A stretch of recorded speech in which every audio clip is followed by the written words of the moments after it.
Alright, this is my older shapes.io make anything machine. It's much bigger than the one I posted a second ago, but we'll have a look at it anyway. You can try and rebuild this one if you like and see how the logic works. This one is huge. It starts over here with shapes coming in. Every color of every corner is applied.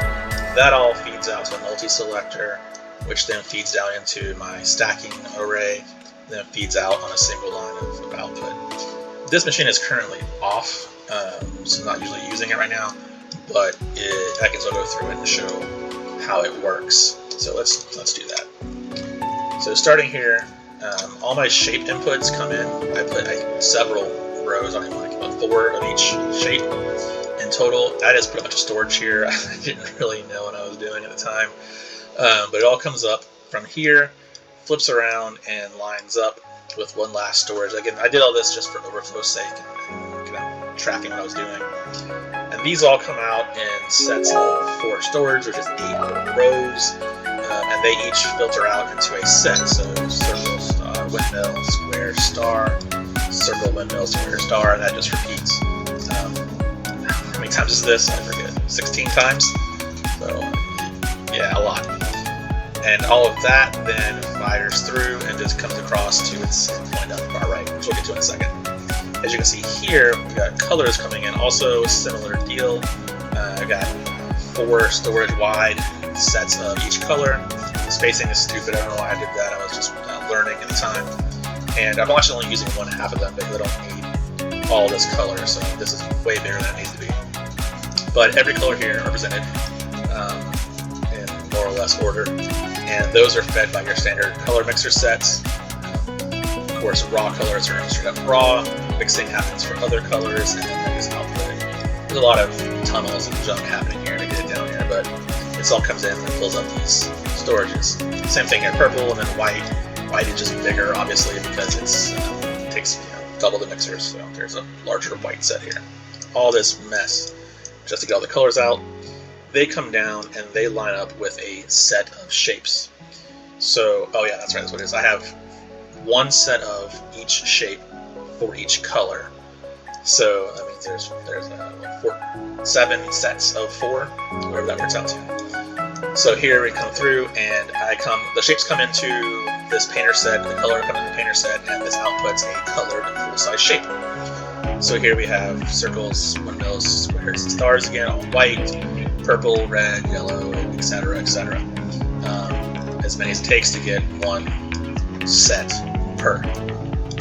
So all of this then goes through a set of cutters, to rip out the corner of the shape, turn it into this whole bunch of sets. I rotate them all to be the same orientation, again, for easy comparison and doing the math and all that. So you can see these rotators do that per cutter. This outputs a full set. And what you have going on here is each cutter ends up in its own row. So this one comes out, tunnels across on the top one. This one comes out for 2 here, ends up here. Third one ends up here, and 4th one ends up here. Again, you can compact that if you wanted to, but it was interesting to try. All of that results in 4 lanes of each shape corner per color. So, so this is 16 lanes for that 1 full color set of 4 shapes each, times however many colors there are, 7 colors. So that's a lot. It's a lot of lanes. This is overkill. And then spread those apart. As you can see, this fancy and very ugly and very wide, unnecessarily wide. Set up the conveyor belts, and they all spread apart. So now we get to where we have a shape picker. So let's zoom in here on white. What we have here is, it comes into a storage unit, just for the sake of making sure I'm always pushing shapes when needed. So what happens here is 2 of the rows go straight into storage, the other 2 split off to the side as well. And actually the first 2 rows split off as well, and feed across via tunnels to feed the 2nd set of this, the 3rd set of this, and the 4th set of this. I just make sure I can keep the whole thing full at all times. So I have 4 vertical lanes at this point. Each lane here basically corresponds to a quadrant of a layer. So I can pack everything together piecemeal very easily. what happens is these filters, 1, 2, 3, 4 per shape. This is a quadrant 1, quadrant 2, quadrant 3, quadrant 4, boom, boom, boom. And when they get an input signal saying, hey, I want this shape in 1, 2, 3, or 4, then this filter opens up and it travels down all the way. This lane, vertical lanes here, will only populate with the appropriate shape and color that it needs. So here's the wiring real quick. So as you can see, in comes the full shape comes in here, which I have cut off currently. It's split into its component parts, and those are just traveling downward the entire way to tag the appropriate filter. Is this quadrant this shape? You probably know this, but filters don't take just zeros and ones. They can also take an actual shape or color alone. And if the shape and color that comes in matches what the filter is trying to have shoved through it, then it'll send that along. If it doesn't match, then it bypasses, and in this case just stops the row. So that's all this does. It just, what do you got? It sends it downstream, and also sends the layer downstream as well.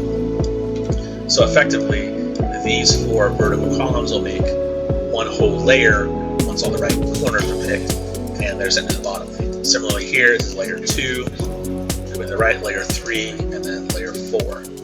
So whatever color, whatever shape, whatever corner is needed is picked up top and then sent down to the bottom. All of this just gives me every possible shape option for every possible corner, every possible everything. This is crazy. It's 4 times 7 times 4 possibilities for everything. That's why there's so much space taken up. It's ridiculous. But I have everything you could possibly need. So let's go to the bottom down here. So all that wiring, as I saw a minute ago, comes down. Each of these wires is the quadrant's shape. This comes down, goes through some checks, and is passed through saying whether or not you want to open some filters and dump these shapes out or bypass. All this complication, which you can look at here if you want, is really just to open and close these filters on the stacker, saying either send it through the stacker or don't send it through the stacker. This is complete overkill and a giant mess, which is why I built a new one. But we'll look at what happens.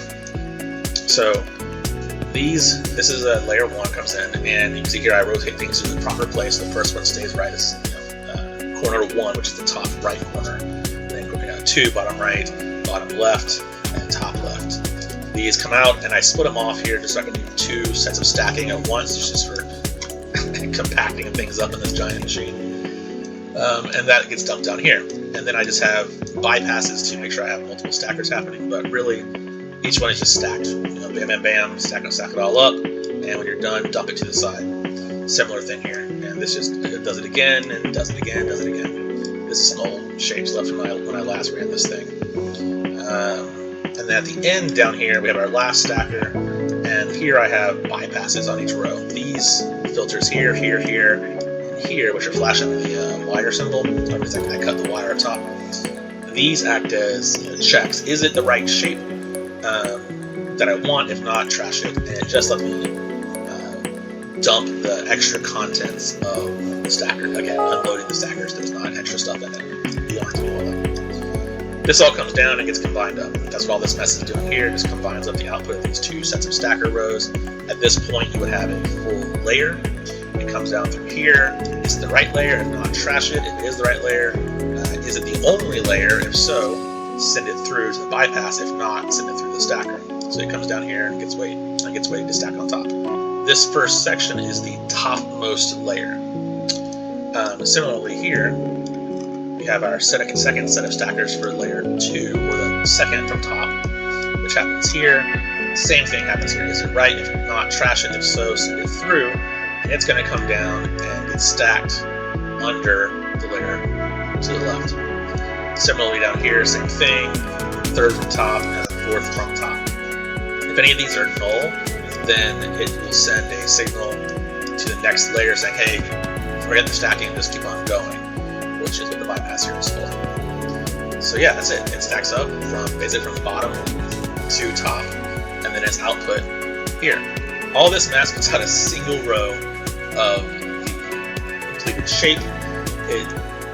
It's obviously able to do so much better in my updated machine, and much faster. This giant machine is also very prone to changeover delay. Basically, you have to clear out all this mess, all these rows to be cleared out before the next shape can try and populate properly. So it takes forever to do a shape changeover. But it works. It's giant. It's very spread out, but it is one piece at a time built so that it works sequentially and pretty much straightforward. I can come back into more details if anybody really wants me to, but that's how it works. This giant machine. Much better to use a smaller machine here that I built and have a separate video posted on. So yeah, there you go. My 2 Make Anything machines. I'll probably make a third one that compacts this even more, but this is my most compact version, and I think it's the way to go down here at the bottom. Check the other video for that detail.